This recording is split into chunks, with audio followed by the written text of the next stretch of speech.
Okay, so today we're going to demonstrate hub bearing replacement for ceramics in a Zipp 900 disc. And this is Colin from Bags Bikes. So you see we have the wheel here. We've already removed the cassette and the quick release axle. On both sides, you'll notice inside there's an internal Allen key that will fit a 5mm Allen key. We're going to place one on either side. Give it a twist. Counterclockwise, we'll spin those out. Sometimes they take a bit of force, so these are quite good. Spin out one side. See once it's loose.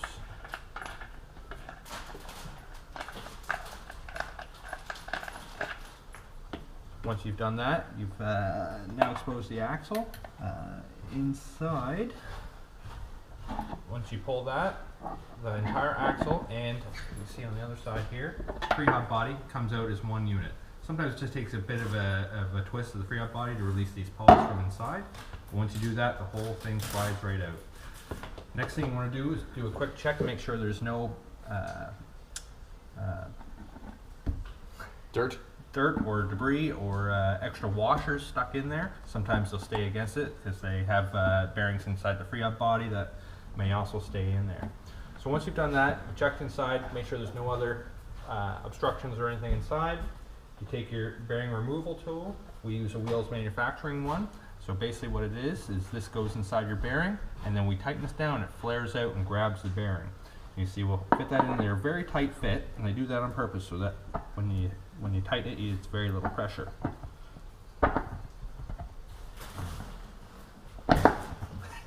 Very tight. Make sure this is Still loose. flared?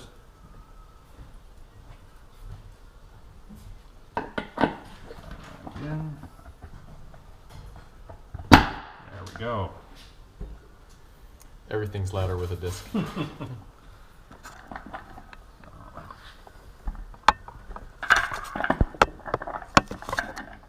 Rolling it. You see, we're going to tighten the bearing removal tool until it's snugged up, and that way it won't slip out of the bearing. Once we've done that, we're going to take the other side and take a punch, which sits in the center of that bearing removal tool. Make sure it's centered in there. Once you have that, you take your hammer or mallet, and you basically punch that bearing out. Now it is quite loud with a full disc wheel like this. And out comes the bearing.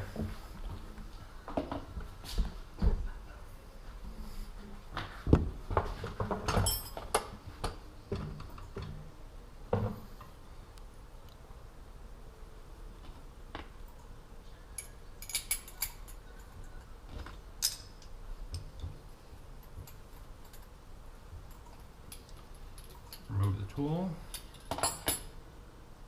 You get a spacer with it too? Yeah. This is the one that goes in between the two bearings, so that it acts as a shoulder between the two sides so they don't crush against each other.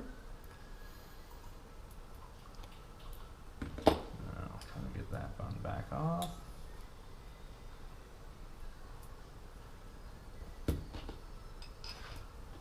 There we go. As you use the vise, drop it and hammer up the center. Back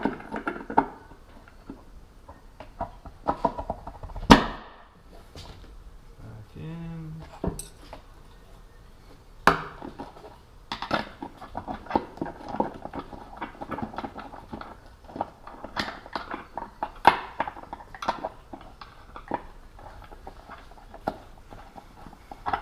Are you putting one new one back in or taking the other one out?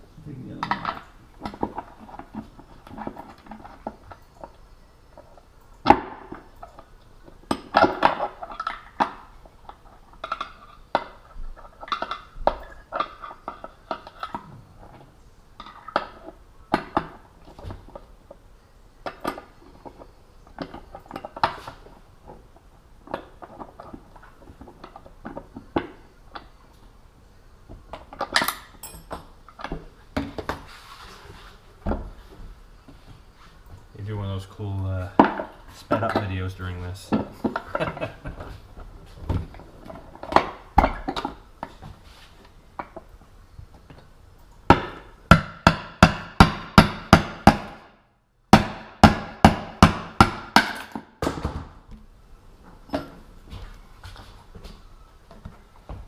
So now the inside's clear. You check to make sure the races are all clean. There's no damage, nothing to the races or the mounts.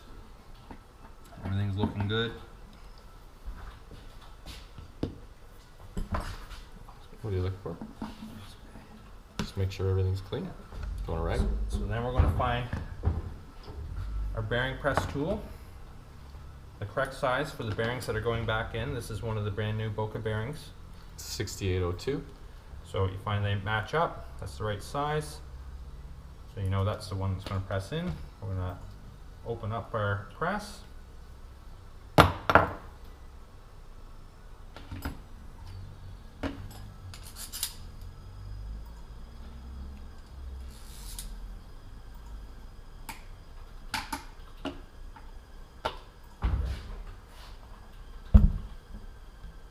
Again, make sure everything's clear inside.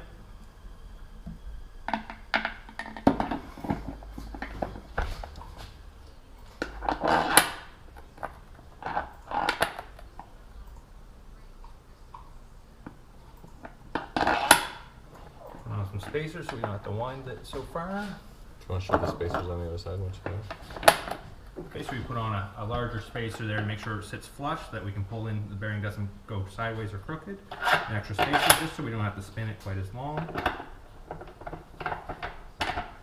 And then slowly wind it in. You want to do it slowly just to make sure that nothing goes sideways or it starts pressing in the wrong direction. If it does start moving sideways, you want to stop immediately and get that bearing out of there before it gets too tight. But if everything goes smoothly, it should just slide right in. Very little hand pressure until it snugs up, and that's it. That side is now in there. Wind out everything on the tool.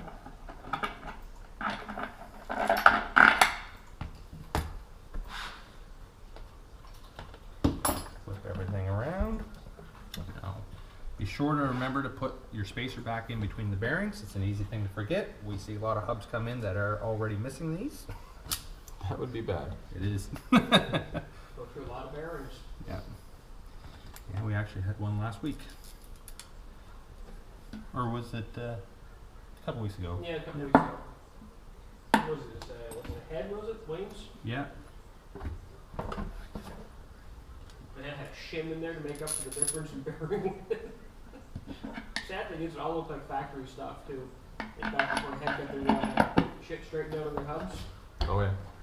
Back a few years ago, they had some pretty crappy hubs. So what- again, put on your stack of spacers and washers. Make sure everything's straight again. Everything in order. So the main thing is make sure that this side is straight. That's why we put all these extra pieces on. Because once that's straight, just like the other side, it should slide in nice and slick with very little hand pressure.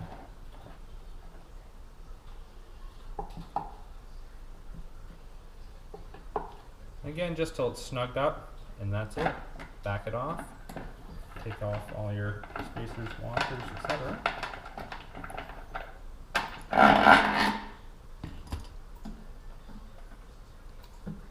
Once you've done that, just do a quick inspection to make sure that everything's spinning the way it should.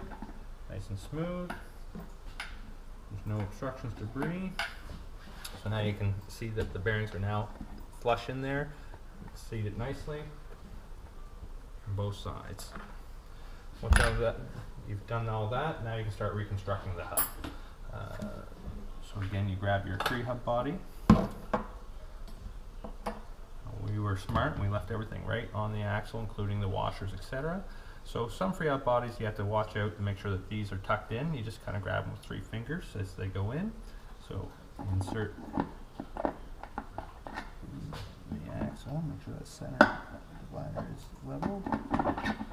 Push through. You can see here I'm going to compress the pawls. Quick spin to make sure everything's lined up the way it should. Let's put some light oil on there before we do that.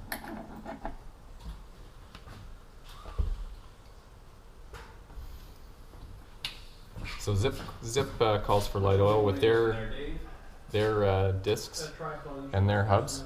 The upgrade today has been to a ABEC 5 with a UDL coating and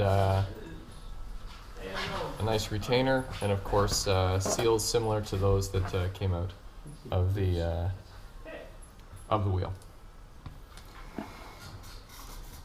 So we're using a light oil lubricant on this particular setup. Some other free hubs call for lithium. You don't need a lot of it, just a little bit on the pawls, make sure everything's moving freely. Maybe a drop or so on the teeth inside the hub, but you don't want to overdo it because you don't want it leaking out all over the place either. So again, we'll grab the 3 pawls, tuck it in, spins nicely. So now we go back to grabbing our other part of the hub, which is right here. So these 2 bits, again, have the 5mm Allen keys in the ends. So just going to insert those in and start tightening up one on the other side. And again, you just want to go until it's snug.